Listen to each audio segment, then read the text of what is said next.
Hello and welcome to The View from 4 Feet and 3 Inches. I'm your host, Cassidy Huff. I am a white woman. My shoulder length blonde hair is tied back into a bun today. I am wearing a purple shirt, thought I'd switch it up a little bit. And I have a white background behind me. And you guys know whenever you see that white background, it's because I have a wonderful virtual guest with me today. And my amazing virtual guest is Allie! Hi, Hi. Allie! Hi. You want to do a quick visual description? I can try. You got it. I am Allie. I have shoulder length brown wavy hair. I am wearing a gray t-shirt with one of my most favorite necklaces. It is a spider pendant made out of handmade beads Oh, from around the world. It is very specialty made, and they're my favorite accessory that I wear. I am also wearing raccoon scapula earrings. I love it. I also have a paint splattered pillow behind my hair, and I am a full time wheelchair user. That was I'm also great. a white woman. Did I There you say go. that? That was I great. don't know. Yeah, that was great. I don't know what you were so scared of. That was Because I've never easy. done it before. Oh, and now you have. Yay! That was great. It was easy. Nice job. Okay, so, Allie and I met through TikTok, right? Hmm. Yep. Yeah, we met through TikTok about like 5 years ago. Oh my gosh, it was like right at when I started. You were one of the first people I followed in the disability community They're so nice. on TikTok because, I had kind of just been in the like mom with kids area for a while Yeah. when I first started TikTok because the whole reason I joined TikTok was to see my nephews with my sister-in-law because she posted them a lot on her TikTok. So that was why I joined TikTok in the first place, was to see my nephews because it was during COVID. And one of them was only 2 months old when COVID started. And I didn't want to miss the fun years since I didn't get to snuggle his little face. I Mm. wanted to at least see his little face Yeah. because he looks like me, like exactly like me. You see That's so pictures cute. of me when I was little, and you see pictures of Jamie, and oh my goodness, his little face looks just like me. Oh, I Yeah, love I know. it. It's so great. I love it. I can't wait to see how wonderfully beautiful he is growing up. I love it. So that's why you joined TikTok. Why did you Yeah. start posting? Um, she told me to. She was like, "You should post stuff so the family can see you." Mm. Um, so let's see, October of 2020, a medicine was FDA approved and released for my disorder, which is spinal muscular atrophy. And again, like it's just supposed to slow the progression of the disorder. It's not meant to cure, it's not meant to make you better. But they said that some people were having a little bit of luck with the medication, and just to keep like a video feed to show our uh, physical therapists what was happening while we were on the medication. That way we could continue to get coverage for the medication because it is very expensive. And that was So Spinraza, right? no, actually, it's Evrysdi. Evrysdi is Oh. the at home. Spinraza is Mm. the spinal injection. So in Okay. Oklahoma, adults were not covered by insurance for Spinraza, so I had to wait until the at home oral medication was available because of my age. Um, Gotcha. just because of Oklahoma Medicaid coverage is crappy, to put it lightly. Sure. So they just said to keep kind of like a little video journal so I could do that because all of my doctor's visits from basically shut down to there were all virtual, and our physical therapists were the ones that wrote all the approval letters and everything for insurance to get it covered since it is so expensive. Um, so they were just like, keep that. And so I was like, ooh, cool. I get to show my family my little one, little. They were little things, but little things are huge when Yeah. you haven't been able to move your arm or move your Or finger or rip feed paper. yourself or rip paper. And that's the video that exploded, right? So I had like started posting in like, I don't know, like May of 2020, and Yeah, I we've didn't been get. following each other before the ripping paper thing. I Because I think so. remember seeing that, and then I was like, "Whoa!" Like Yeah, I think she's so. blown up. I was like, "What Yeah, is happening?" I know for a fact you were one of the first disability creators that I followed. Yeah, That's so just nice. because. Yeah, you were interesting, and You were one of the first disability creators I followed. ah, that's so fun. I So I freaking think love that's that. so That's fun. so cool. I love it. So and when I say I posted, I'm old. I'm 43, so I was 39. You're not old. Well, old enough. Um, old enough to not grow up with technology and have to learn Okay, it and still feel like I'm behind the times, even sure. though I have a cell phone in my hand all the time. So, but I posted weird things like carousels and pictures of myself from over the years that I stole from my Facebook and old high school pictures, which is like an picture taken with my cell phone of a picture that I had at my mom's house. Like they were pretty lame. If you go back on my account, you can really see how cringy my first ones were. They I were think all really of us bad. have that though. Like Yeah, oh yeah, for sure. I'm mine so were glad that so. I mean, I was we like did not have the 18. internet. Yeah, I'm so glad that we did not have the internet when I was 18, because if I was I think, 18 and I had 10,000 followers. Like oh my gosh, thousands of I couldn't people imagine, saw my because face and like if saw my me. 18-year-old butt had the internet like that, I would be so embarrassed. Thank you, I am. I really am. I'm like, I oh, mean, why I'm did she embarrassed post of that? 5 year ago me. I'm like, wow, did I really post that? That's online forever. Yay, I'm happy about that. No. But that's why I started posting on TikTok, just so my family could keep up. And I was keeping a video journal anyway. And then that video literally blew up. I went to bed with 25 followers and woke up to 50,000. Yeah. That was nuts. Yeah. Nuts. That's like how mine was. I did like a intro video of Hmm. being like, "Hi, my name is Cassidy Huff, and here are my accomplishments, and I want to be a disability activist." And literally, that's all I said. I didn't post any hot takes. I didn't post. I literally just smiled at the camera. It was 11 p.m. on a random Tuesday, and I was like, "Here I am." And then that video, I woke up to a call from my grandma being like, "Did you post your video to Facebook?" And I was like, "No." And she was like, "Well, someone did." And I was like, "What?" And so I went on my TikTok and it had like over 100,000 views. I got over like 15,000 Wow. followers overnight. And I was like I just graduated high school. I was about to start college. I was like, Yeah. what do I do? Yeah. What am I supposed to do with this? And then I was a disability activist, which I said I wanted to be, but I That's was like, crazy. okay, how do I do that? What does Yeah. that mean, actually? I need to do a disability thing right now, actually. Donna, an eyelash fell into my mouth. Can you help? No! I'm sitting here trying not to swallow it. Ah, that's horrible. I know. If you would like to, we can edit this out. I don't care. Okay. It's really up to Donna whether she wants on camera or not. Well, we It- can't see your face if that helps, Donna. yeah, Yeah. you did. Yeah, you did. It literally, Yeah, I was you did. talking and it just went clunk right into my mouth. I was You like, were like, oh, please yeah, stop. yeah, I'm good. Thank you. Appreciate Thank you. you, Donna. That's Donna, my That's caregiver. Donna. We If love we do Donna. not cut that out anyway. We love Donna. Donna's our Yeah, we do. favorite caregiver. Yep. So that's why you started posting on TikTok. I don't even Mhm. remember what video of yours I saw I'm originally, like guessing the first probably just one. me introducing myself, just Probably. saying what my disorder was.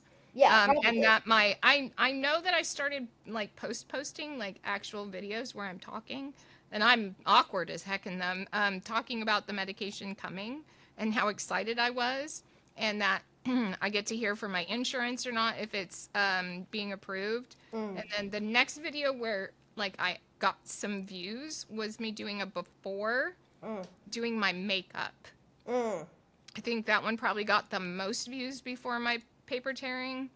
Yeah, your makeup ones, people Yeah, really my like. makeup ones where I couldn't really move my hands or anything. I did a before I started the medication, and then the one before the paper tearing that got some views, not a lot, uh, was me just saying 3 days and I can move my thumb, which I haven't been able to do in 20 years. And that one kind of went viral, but I didn't like.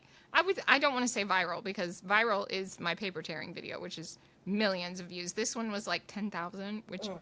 for somebody with 25 followers Yeah, is you were like, huge. whoa. Yeah, exactly. It didn't get me any followers though. Sure. Yeah, the paper tearing on the other hand, where I basically said, "Hey, I'm going to start posting my journey with this med, please follow me," is kind of it's like when you remind people to follow you, they click the button and You're follow like, you. whoa. They're like, "Oh yeah, we're supposed to do that." Yeah. So, Wow. So how many views did that paper tearing video end up getting? 3.3 million. Wow. Yeah. And that was like That's a lot. in a month. Yeah. Like in a month. Yeah. I've only had 2 other videos do that good. Wow. And one of them doesn't even have me in it. What's that one? Jesus comes once a year. How about you? Easter. Shoot, I did it wrong. Easter comes once a year. How about you? And it was on a church sign down the street from my house. Oh, that's right. I That, remember seeing that that one got like one. 7 million views. That one's good. That one And was people funny. have stolen it, and they repost it every year, and it makes me sad because they get more views than me. And it was my original video, and it's whatever. But yeah, yep, That's pretty good. yep. It's real. Okay, so Donna and I got in the car, and we're driving down the street, and I went, "That can't be real.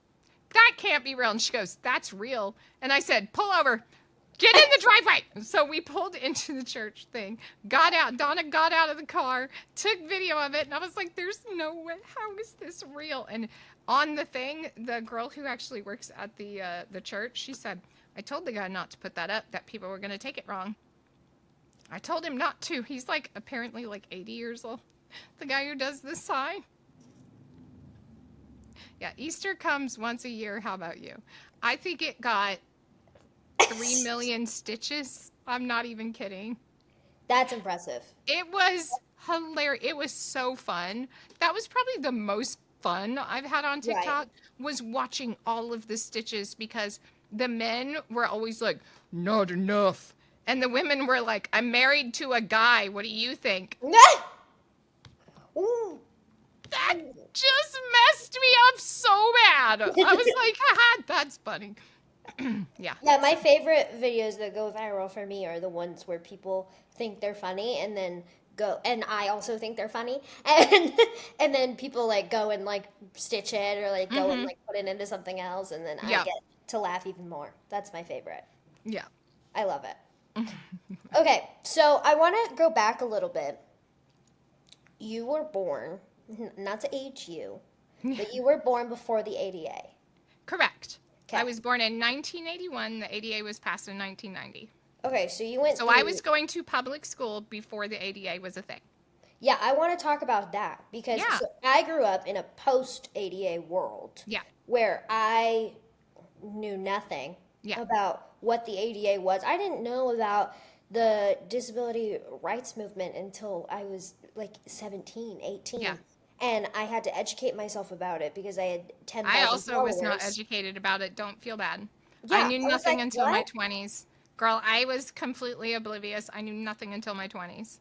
Yeah, it's wild and Yeah. it should be taught in school. But, anyways, I want to hear a little bit about what your childhood was like because you were born with your disability and you were Hmm. going to public school in a pre ADA world in Oklahoma. Yeah. In Oklahoma. How Yep. was that? Awful. It was awful. Oklahoma Right. sucks. I hate to be that, but like there's no sidewalks, there's no safety, there's everything is rural, everything. Like you say when people say, you know, "Oh yeah, just go to the town over." Every town is about an hour away from each other. Yeah. Even the quote suburbs of Oklahoma City and Tulsa, it's an hour drive. Yeah. Yeah, you either live in Tulsa or you live in Oklahoma City or you live in rural Oklahoma. I live in a small town, Oklahoma. That's not a small town because it's a college town. But most of the time, most of the people don't live here. Right. Does that make sense? So Yeah. it feels really big, but it ain't. Mm. Yeah. So pre-ADA and post-ADA, me had no idea that anything like that affected me at all. All because my mother was a staunch advocate for me. And I knew nothing until I was in college. When my mother said, "You now have to fight for yourself. I'm not doing this anymore. Figure it out." And I went, okay. All right. So, my mother and father were both lower middle class, I guess. My mom was a waitress, and my father was a construction worker. So we didn't have a lot of money, so we survived on what we survived on. And so I went to like a preschool when I was 2 for daycare, basically. But they called it preschool. Preschool, and then preschool. Yeah. Once I was out of preschool, Mom was like, "Okay, she's going to kindergarten. She can go to kindergarten, right?" So she went and enrolled me with my sister. My sister is a year older than me, so my sister was in 1st grade, and I was in kindergarten.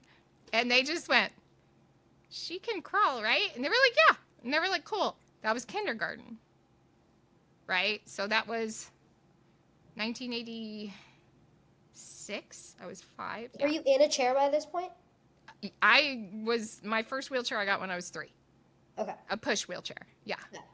Like a cute little tiny wheelchair. It's so cute. I wish I could show you. Little kids' wheelchairs are the cutest things I've ever seen in my whole life. Oh, They're if so I send you the picture of me in the little tiny wheelchair, can you like edit it in? Yeah. Cool. Okay. I I'll cannot, send it to but you. my best editor in the entire world Yay, will. best editor! Yeah, I'll send that to you. Yeah. And then if you want, you can show them. So it's a tiny little wheelchair. It was red, and it had a really long handle on it because I was so tiny. I was tiny, tiny, little. But I have been a wheelchair user since I think I was like 3 or 4 when I got my first one. But I could crawl up until the age 8. So I did a lot of crawling, like a lot. So when I went from kindergarten trying to go into 1st grade, basically the school said, "She can't be crawling around on the floor anymore. She's going to have to bring her wheelchair, and we just don't have the facilities for her." So there were 4 different elementary schools in the town that I grew up in, which is a lot for such a small town. Yeah. And they were all named after presidents. So I went to kindergarten at Washington, and then Lincoln, which was the, quote, rich school, because it was in the rich district of our town. I almost said city. It's not a city. It's a town. Like 10,000 people. That's not very big at all. Lincoln was the rich. They had just started including LD classes, which is what they called special education classes, which was for the learning disabled. And they convinced my mother, where we lived in the Washington district, to let me and my sister go to the Lincoln district schools because they wanted more funding for their disability students, right? But you didn't Again, need this to be in was special ed. pre-ADA. You didn't need to be in special ed, though. I'm getting there, I promise. So my mom takes me and my sister to go enroll me in 1st grade and my sister in 2nd grade. And they tried to enroll me in the LD classes. And my mother said, "I'm so sorry. I think we are misunderstanding each other. You wanted my daughter to come here, yes?" And they were like, "Yes." So she's going in the LD classes. And she said, "Test her." So they did. And then they wanted to put me in 2nd grade. So they went from trying to put you in special ed to trying to have you skip a whole grade. Correct. And my mother looked at them and said, put her in first grade with the rest of the students in That are your the regular age. classroom that are her age. Yes. What? My mother, again, I don't know how aggressive she was to do this. Again, pre-ADA, no rights, no Uh, nothing. They could in have the just said 80s, they no. probably were like, this woman is Oh, wild. there's way more stories about my mother and school, especially once the ADA came out. Oh my gosh. She reminds me of my mom. And again, I learned all this in my 20s. I knew none of this was happening actively while it was happening. These is all stories told to me by my mother. So finally I get, locked in first grade, right? And they all have those stupid desks with the stupid chair in it. So I got this gigantic fold table in the back of the room, isolated from all of them. And, I accelerated in school. I was a very smart child and all that stuff. I would say, first through fourth grade, I attended Lincoln. And then my mother had enough of Lincoln. Let's see. So fourth grade, I would be, what was that, 9 years old? Yeah. So that's 80. No, that's 90. 90. Okay. So that's when I moved to Roosevelt, which is the actual school district we lived in, which was a block and a half away from my parents' house. So I walked to school. A tiny little 9-year-old girl. Yep. Yeah. Walked to school. Equality. By herself. Okay, I am that zillennial, so I'm a Gen Xer who drank out of the water hose, but also grew up with a cell phone. Does that make sense? Yeah. Well, in my 20s, I grew up with a cell phone. So I'm not weird, like I am a millennial and a Gen Xer all at the same time. So yeah, I walked to school because the school district was required to give me accommodations in school. Because it was 90 by this point, so Right. yeah. So by the time I was in fifth grade, which is when I started attending a new school, is when I could no longer move myself from my chair to a toilet. I needed assistance. And so because we had the ability through ADA, again, this is all learned in my 20s. I just thought it magically happened.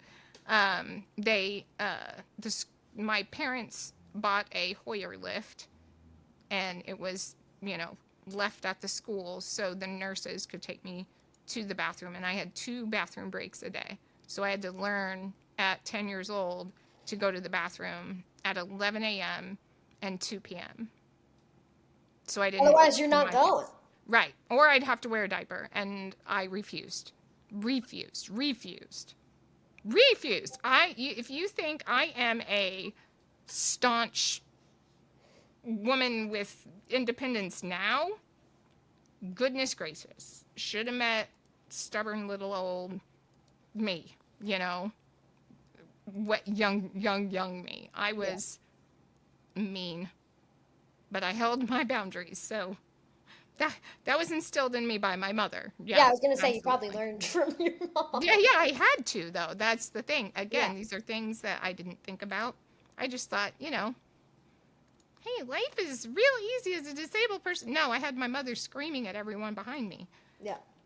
Without me knowing that she fought for me and did all these things for me. So, like, looking back now going, oh, that makes a lot of sense why I stopped going to Lincoln and started going to Roosevelt is literally 1990 when they were required to give me accommodations. So, yeah, that's post and pre and post. Wow. ADA. Yeah. Yeah, your mom really reminds me of my mom. My mom did the exact same thing.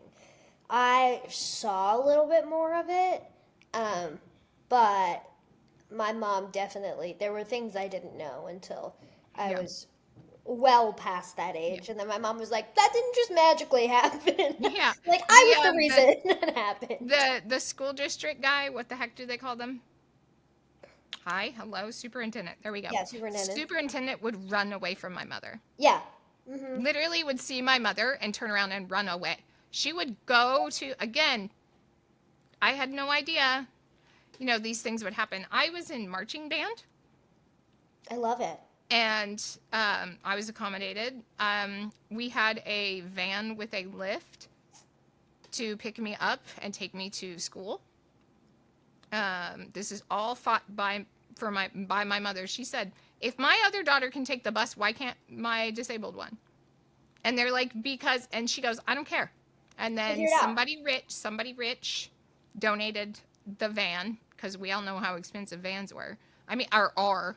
And So I mean, even in the 90s, they were expensive. Probably more, to be honest, just because parts are easier to come by now than they were. Yeah. But somebody rich donated money to get, this is not PC, and I apologize if this It's okay. hurts anybody's feelings, but things were different in the 90s. I'm not apologizing for that, but we called it the short bus. We also called it the short bus. It was a van, though. In the 2000s. Yeah, but those were buses. This was a van. Yeah, that was a van. It was just a van. Yeah. And it picked me up and the other kids with disabilities and took them to school. Because it could fit me in my wheelchair plus somebody in the front and 3 in the back. Yeah. So I would get picked up first, and then we'd pick everybody up, and then we'd all go to school. I did that in I did that in high school. That's how Yeah. I got home every day. Yeah, but again, it's all because my mom threw a hissy and said, if my oldest daughter can take the bus, why can't my disabled daughter? So, yep. Wow. Yep. So you were in marching band. I played the clarinet. I'm interested because my partner, Kaz, is a marching band instructor. I freaking love that. That's so cute. Yeah, so he's a drumline instructor. Mm-hmm. So we talk about it all the time. I'm like, hey, if there was a disabled kid on your team, how would you accommodate? I sat in the drum line and played from there. Interesting. Yeah, So you I sat was in with the pit? drum line. In the pit. Yep. While everybody else actually marched. You moved. Yeah, they moved, and you sat. And I just sat in the drum line. Yeah. It was great. I loved it. We had a thing called Lights Out. It's a once a year thing that our band did. We were a 4A school, so we won all of the competitions in our 4A, which was impressive because our band size. So I had 167 people in my graduating class, Okay. which is pretty big for an Oklahoma town. Which is why we were 4A, because the size of our school. But we had like 250 people in our band. Wow. It's a lot. Like Yeah, half the school was like in band. yeah, that's a lot. Yeah. A lot. Yeah, it's a lot. So our band was huge. But we did a Lights Out is what it was called, and that's where they turned off all this, all the lights in the stadium, and then we'd all march with lights and things. And we had I think we played Crazy Train by Ozzy Osbourne. I don't know if you guys, I know you're young, but it's called Crazy Train. And my mother made a cardboard train set to go over my chair, and I marched in the marching Lights Out. I wish we had video, man. This is when I wish cell phones were a thing. And I got to march my little train lit up thing on the field. It was so cool, dude. That's it was the coolest so thing cool. ever. I know. So yeah, I loved marching band. I actually had to quit my junior year because my right hand stopped working and I couldn't play, and I threw a hissy fit and quit instead of finding a way to keep playing. But Hey, angsty you were what, teenager's gonna 16? be angsty. Yeah, that's what happens. Yeah. You're a 16-year-old. You have a lot of hormones happening. A lot of hormones happening. I didn't have the ability to go, I'm sad about this. I just went, I quit. I'm done. Yeah, exactly. So, I didn't understand what grief and disability was like a thing. Yeah. So when I lost the ability to play my clarinet, I just kind of, and went into choir instead. So. That's actually what I did. Except I was flipped. So I did band from 5th grade until 8th grade. And What'd then you I play? did choir. I played clarinet. Clarinet. Yep. And Great. then uh, I had to choose in high school whether I wanted to do choir or band, and I That chose makes me choir. so sad for you. I know. I loved both, and I really wanted to do both, but they had like conflicting events. I can't remember what it was, but That's crazy to me because our band was at 8 o'clock in the morning. that's a time. Yep, this time. But we got out at 2 if we were in band. Mm. Oh, okay. Well, And I then guess. choir was at Sure. 11. Mm. So they weren't conflicting for us. Yeah. Yeah. Now, what was conflicting was choir and drama. Yeah, that's always a thing. I was also in Yeah. drama, I was and like, so why? Most people who are interested in choir are going to be interested in drama. yeah, Like, duh. obviously, Duh. like at that point, I can't. Artsy people are going to be artsy. That's just kind of a thing. Sorry, Yeah. sorry we exist. Like what? Um, I could not believe, like even when I was in high school, that teachers didn't like step in at some point and they were like, "Hey, let's figure out a way to make things work for both. Like Yeah. let's figure out how to coexist Yeah. I with each think they other." did band at 8 o'clock because of marching season, Mm. and it was so big. At my high school, You marching have to. was huge. Yeah. Band was huge for our little town. Like Mm. it was huge, right? So we did marching from 6 to 8, and then band from 8 to 8:45, and then we get like a 15-minute break, and then classes would start Mm. regular at 9 o'clock. So Mm. yeah, it was huge. It took up most of the day. You know what Yeah. I mean? If you were in band, it was a serious thing, and you were not in band if you just thought you were going to fly by. Mm-mm. It was a serious thing. Yeah. I think every single one of we had 10 valedictorians, by the way. They were all tied up from 8th grade on. Not even kidding. Yeah. Um, every single one of our valedictorian and our salutatorian were in band. That's why. And they're all music teachers, every single one of them. That's impressive. Yep. Yeah, that's one of the things that Kaz and I talk about all the time because so Kaz's kids right now are going, he teaches at 2 schools. Both of them are going to finals in like Oh, that's a week. wonderful. Like it's great. They're both placed one of them's placed first in their division and they're a 4A, and one of them is placed second in their division and they're a 3A, I think. Do you know how confused a lot of people who don't know what the heck we're saying when you're saying 4A? At this Maybe we point, it's should just a explain. conversation between you and I know. Maybe we should explain. It's basically based on your size of your group. Yeah, Yeah. exactly. It's just based on how many kids you have in the program. Yeah. So 4A is large, 3A is a little bit smaller, 2A is very small, and then 1A, I don't think anybody exists. 1A, I think Kaz taught out of school that was 1A. And Oh my the only goodness. reason Was it like 10 because kids? It's like 10 to 40, I think. Oh my goodness. That's so But small. the reason they do that, the reason they were in 1A, I believe, is because all of them were beginning. Like all of them were learning how to play instruments. So not only is it based on size, it's also based on skill level. Yeah. So they were like, Yeah. they were all the way down, and they were so cute for what they did. Like That is really they were cute. so good. They were really learned. Yeah. But Sorry, go ahead. I didn't mean to just be like, but I was just like, oh gosh, we're talking No, music you were and correct. nobody understands You're what's going on. right.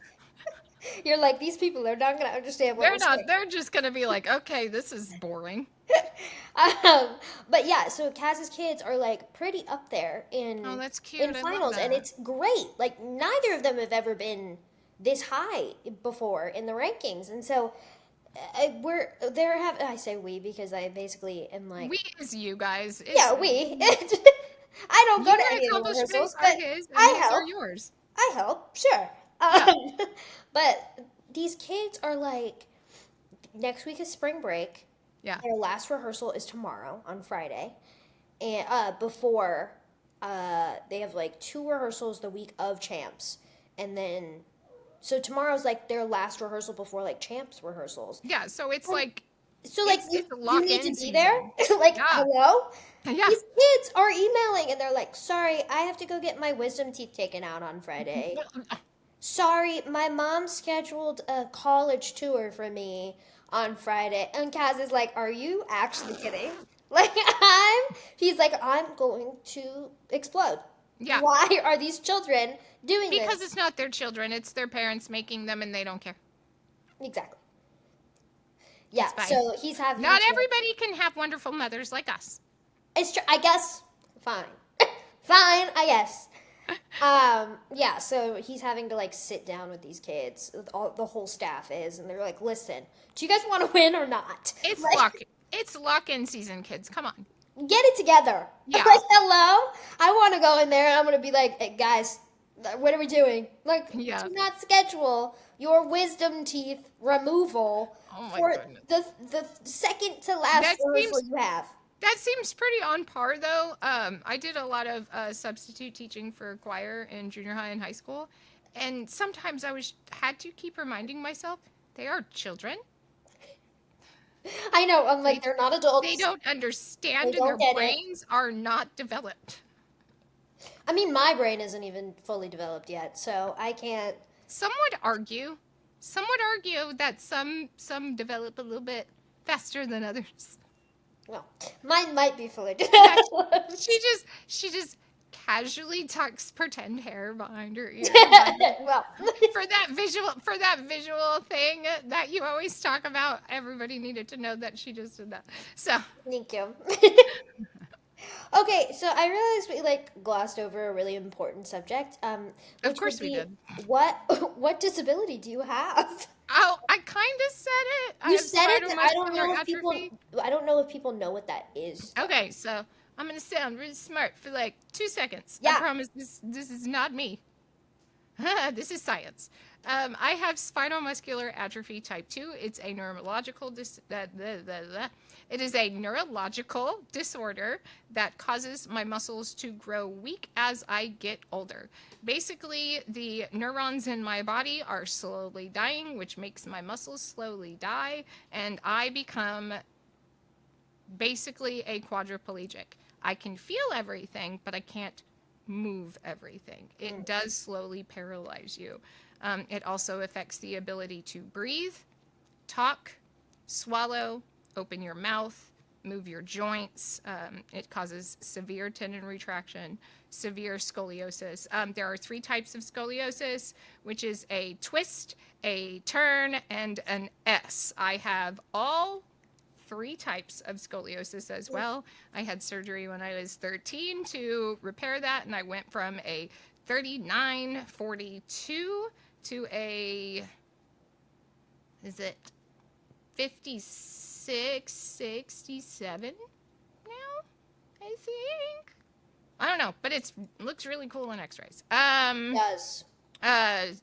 Most people with my disorder, before there was any type of hello, hi brain, everybody's gonna watch my brain restart now. Ready? Treatment, there's the word. Goodness gracious, sometimes my brain doesn't work. That is not part of my disability. That is age. Okay. No. So before there was treatment, it was the number 1 genetic killer of children. So that is what most infants lost their lives to. Genetic reasons, anyway. And most people with type 2 didn't live past their 20s.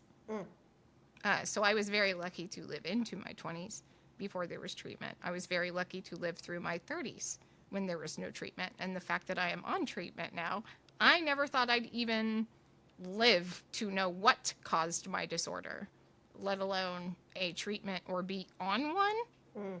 So that's insane to me. But basically, I have the strength of a 1-year-old in a 43-year-old's body, which means I am extremely weak and things do not work. Yeah. There. Yay.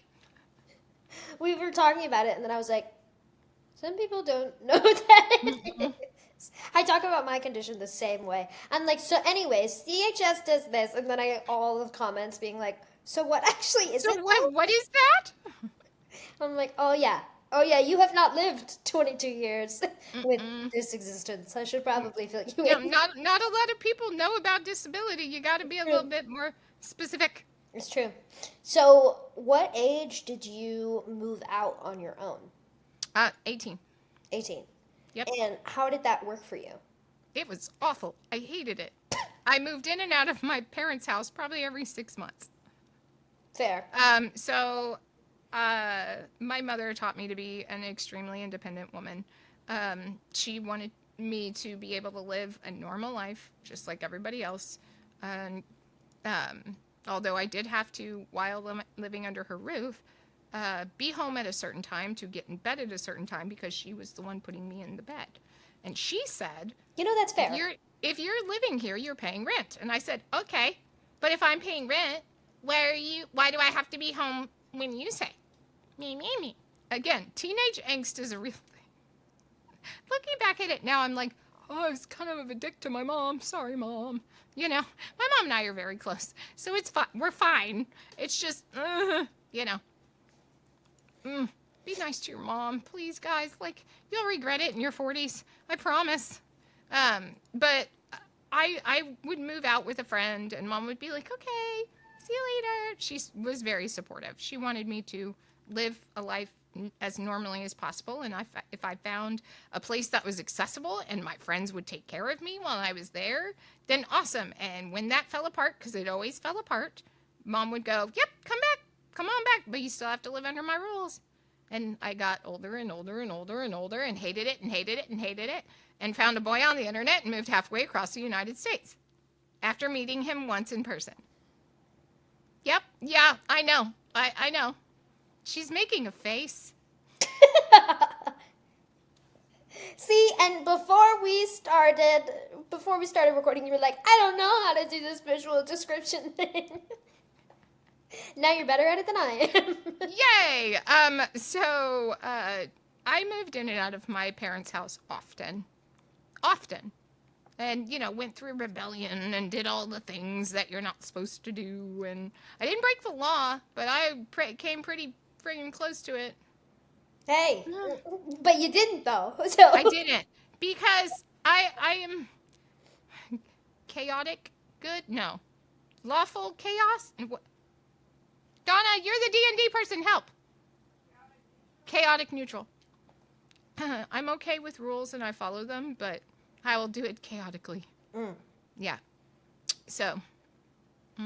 Me too. Yeah. Lawful, but chaotic. I love it. I think that should be the title of the episode, actually. Oh my goodness, that's so cute. I love that. Lawful but chaotic. It's just, you know, I did the things that you're supposed to do in your early 20s. I did. Absolutely. I have lived a pretty normal, I hate using that word, because what is normal? Exactly.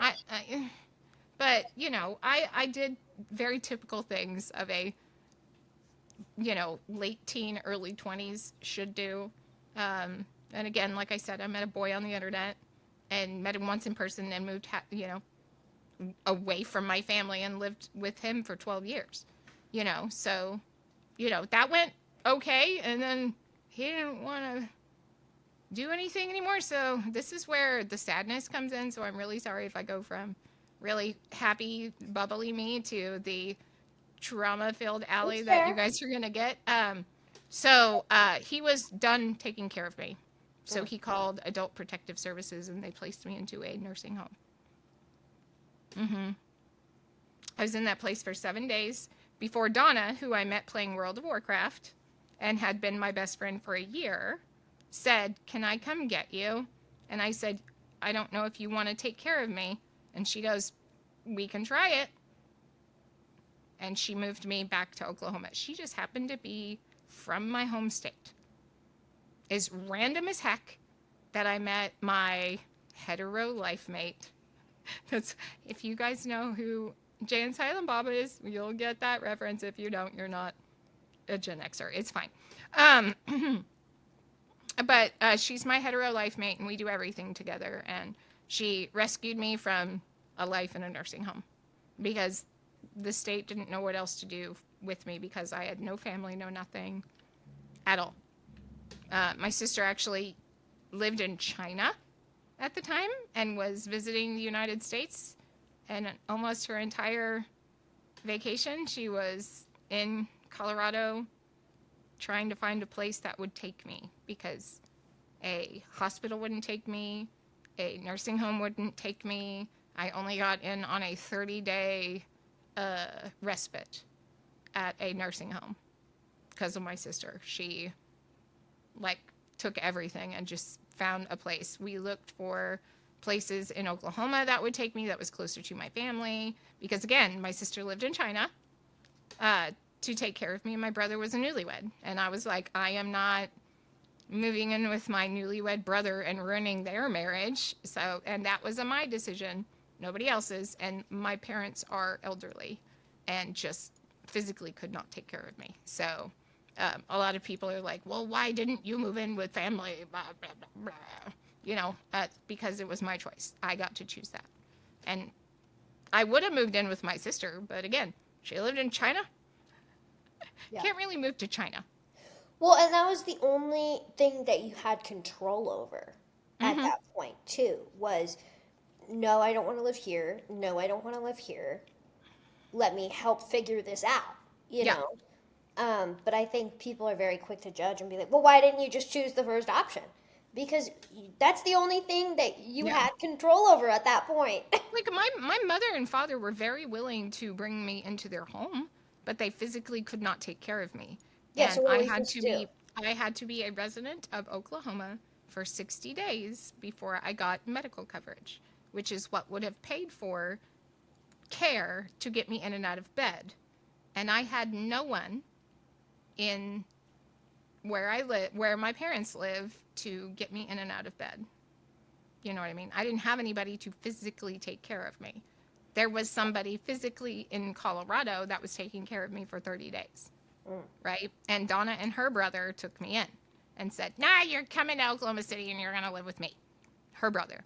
And so I lived with her brother for 6 months before Donna and I found our place that we got together. Yep. That's, wow. Yeah, it was a pretty crazy, when was that, 2014? Yeah, 2014, so 11 years ago. Wow. A whole reset of my entire life after resetting and, moving halfway across the country.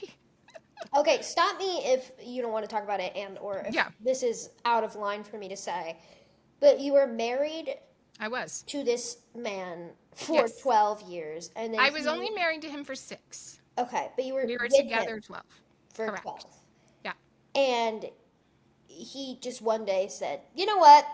I'm done. So we were together 6. And when we first started dating, I said, okay, so I'm not going to live very long because, again, that was our prognosis. I wasn't being bleak. I was just letting him know my expectations before he put any effort into our relationship before we got any further.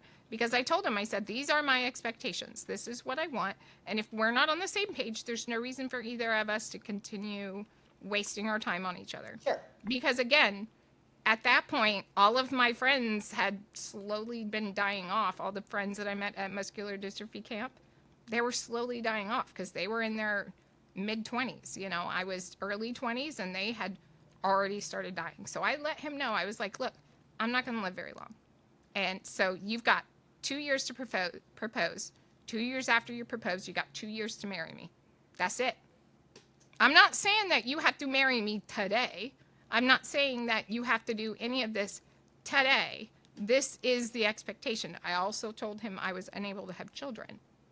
So if you want to be a dad and that's a deal breaker for you, I understand. I don't want to continue doing all these things. 12 years later, I forced him into marriage. I made him not be able to be a dad, and I guilted him into marrying me because I told him I was going to die and then I didn't. Yeah, honestly, I've That's the heard. short and dirty of it. There's a lot more shit that goes I'm with sure. that, There always but is. that's the short and dirty. So, he's just whatever. He's married to my ex-best friend, so good for them. And they're also childless because she was unable to have children. And they were young enough to have kids still, so whatever. I'm not petty. I told you I'm petty. Not the ex-best friend. Oh, yeah. Oh, yeah. Oh, yeah. She came writing a letter to me in the nursing home. I'm gonna get angry right now. This bitch shows up to the nursing home with a handwritten letter, hands it to the head nurse. The head nurse brings it into my room. I looked at her and I said, throw it in the garbage. She goes, you don't want to know what it said? Nope. She goes, I can read it and tell you. Nope, I don't care. I don't care. Get her out. Yep. Yep. You should. As you Yep. should. Because Yep. Yep.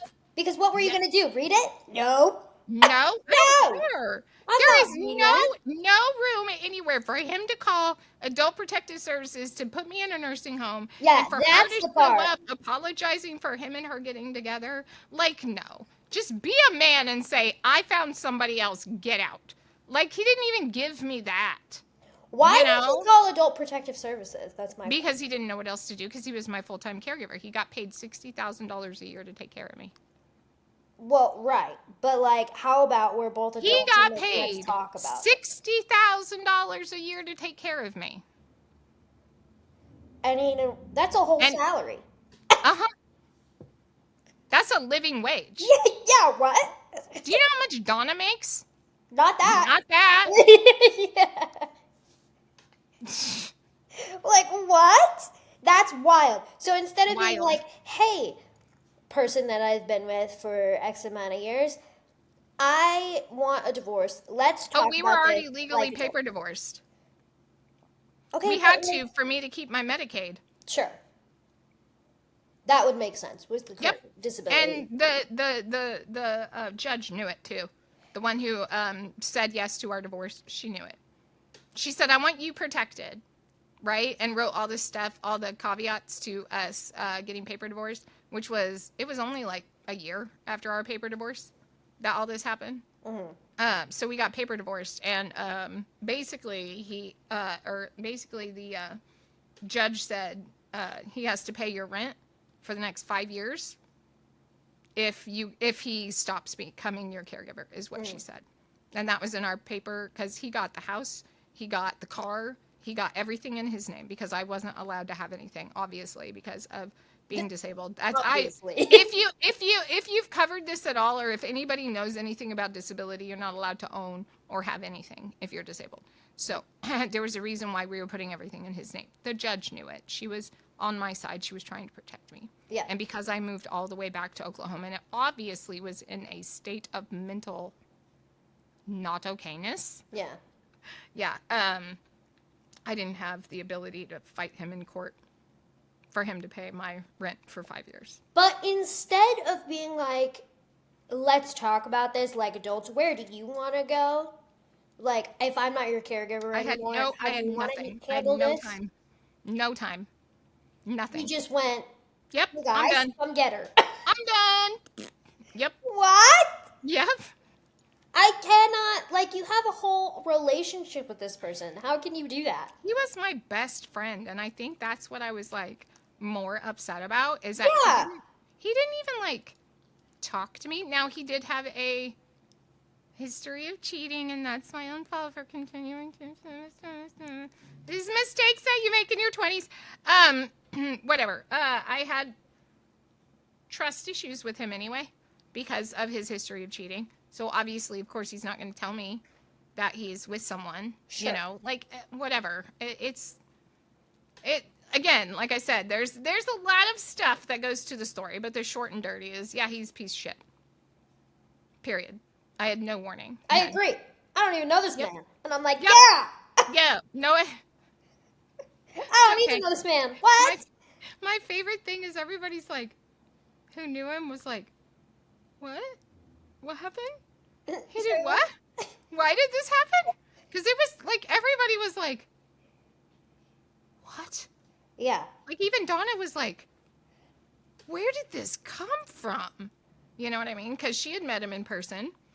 Because we had gone from Colorado and went to my parents and met Donna and took her to the Ren Fair with my family. And, like, Ren Fair Renaissance Festival is big in my family. We're nerds. It's fine. Totally. Yeah, good. We love the Red Fair. So like, like, it's the thing. Like, even Donna was like, I don't understand what's happening. What happened? I loved him. He was great. What happened? What happened? And I'm like, I don't know. It came out of nowhere. Literally, it's like one day he just went, I don't like this anymore. We're done. And I was just like, it's fine. I don't know. I don't know what to do. Yeah. But then you still have to, like, even though that day he woke up and he was like, I don't want to do this anymore, that day he still has to caregive. Yep. He didn't, though. I didn't get a shower that morning. So I went full 7 days in a nursing home after not having a bath at home either. So, yeah. Donna and her brother took me to a hotel like an hour away from where they took me out of the nursing home and gave me like a 3-hour shower. It was the best, longest shower of my life, and it was hot because it was in a hotel. Yeah, so at it that never point- ran out of hot water. It was amazing. At that point, that's what you Yeah. deserve. The bare Yeah. minimum Yeah. of that. Yeah. God. Yeah, I know. So, yeah. My life has been up since then. Well, that's good. Yeah. I'm glad in the last 11 years. Right? I It's know. better. Yep. So, when you and Donna were first like becoming acclimated to this new like caregiving relationship, Mm-hmm. was there any like was it something to get used to, or Nah. did you guys just like I'm click? bossy.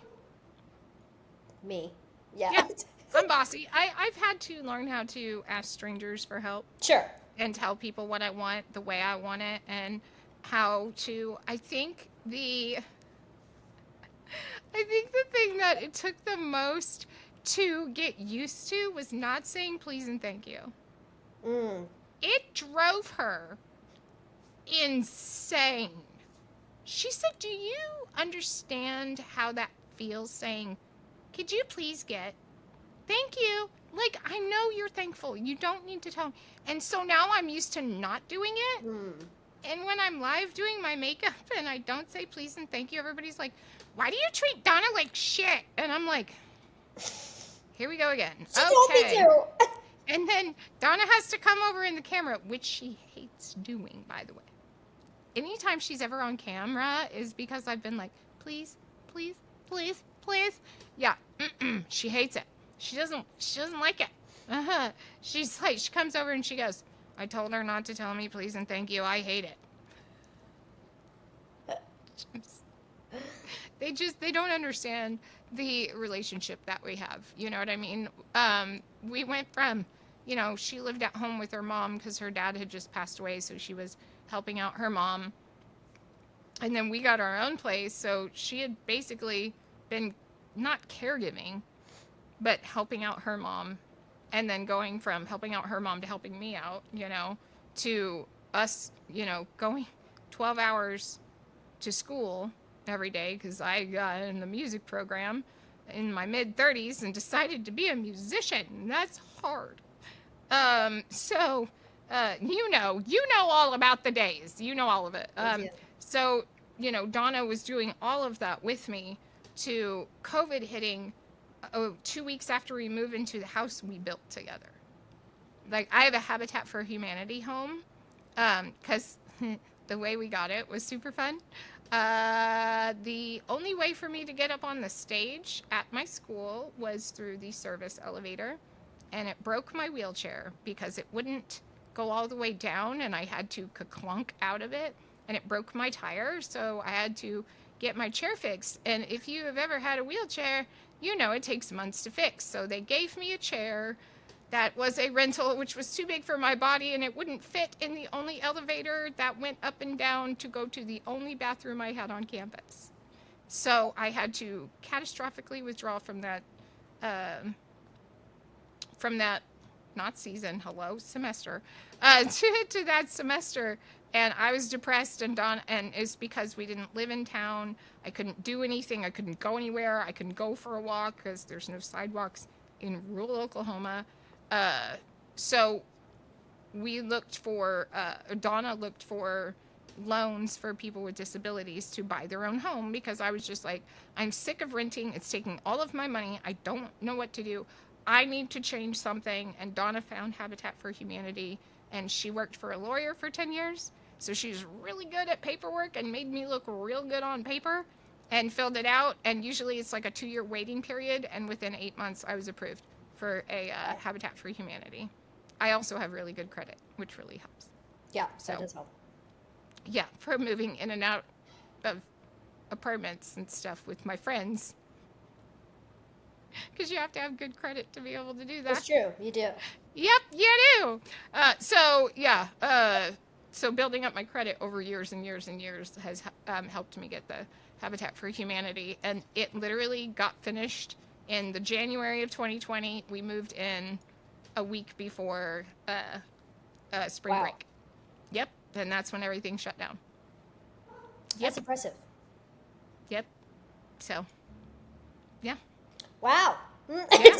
Donna has done a lot of pushing me in my life to go after the things that I want. So, because I was like, I'm divorced. I never went to school for what I wanted to do, and she was like, "What do you want to do?" And I was like, "I want to be a music teacher." And she was like, "So why don't you?" And I said, "Because I have blue hair and tattoos." And she's like, "So?" You know how many And music she goes, teachers "The I've worst thing that had? happens is they say no." And I went and I got in. And it You know how many happened. music teachers I've had that have blue hair and tattoos? A lot. Right? Yeah, All I of them. know. Actually, most of them. It's that stupid standard that I still have in my brain, that you have to be professional, blah, blah, blah. Look a certain way. Having colored hair doesn't make you unprofessional. Right. Yeah. You know Which what I is mean? So ridiculous, it's but- just that stupid thing in my brain. Anything for me to not succeed, my brain was trying to have me not do. And I went, you know what? You're right. Let's just do it. Sure. So I went, I did it, and they took me. And I graduated in December of 2020. So. Mm-hmm. I remember that. Mm-hmm. Yay! Congratulations. Mm-hmm. 4.5 years later. Bro, that was probably the coolest thing I've ever done, though. Was graduating college with a music degree, because yeah, man, the music program is it's hard. it's very difficult. Yeah. And anybody who's doing any kind of the arts in college, I commend you for your absolute sanity. Right now, I'm so sorry if you're struggling. I understand. I get it. I cried a lot during school. So did a lot. I almost quit like 7 times. So did I. Yeah. I think everybody does. I think my first day of music, like in theory, music theory especially, they were like 50% of you aren't going to make it. Yep, that's what they told us too. Oh my God. Okay, like, so it wasn't just mine. It's like, cool, that makes me feel really good. I'm doing great. Cool, great. I'm great. Yeah. And I said, they need a therapist on campus for just the music kids. Yeah, they actually had us do, they had 2 therapists on our campus, because I went to a musical theater conservatory. Yeah. And so they forced us. And they were like, here Thank are God. people. And I was like, oh, okay. Okay, that's really good, though, because it I is, wish it was but also enough. kind of terrifying, because you're like, what am I getting into, actually? Like, what are you going to do to me? Yeah. All it does is make you stronger, so you can take a no without going. It's true, because most of the industry is no's. Do you know how many auditions I've done that I have not booked? So a bunch. Many. Hundreds at this point. Yeah. Where I'm just I'm just now dipping my toe into auditions. Just now. Let me know if you need Because I have been so terrified. It takes a lot to, like, push me into it. Because I was so gung-ho when I was young. And I'm trying to get that gung-ho-ness back. That did not sound right. Okay. I get what you mean.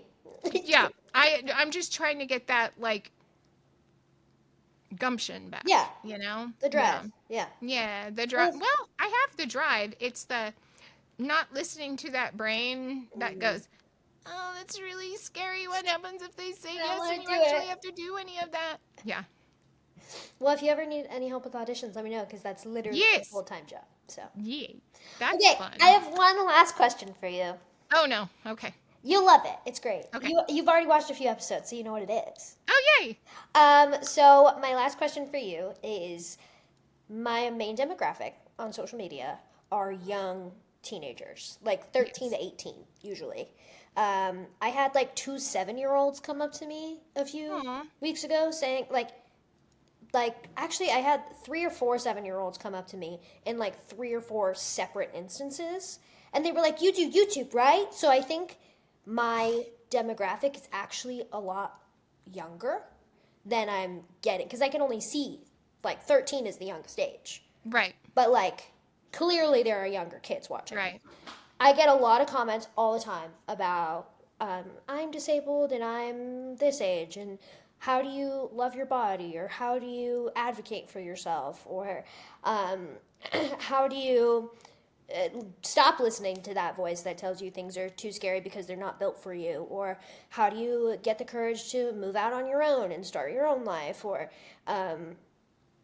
all of those types of questions, and usually they're from young girls, like young disabled girls.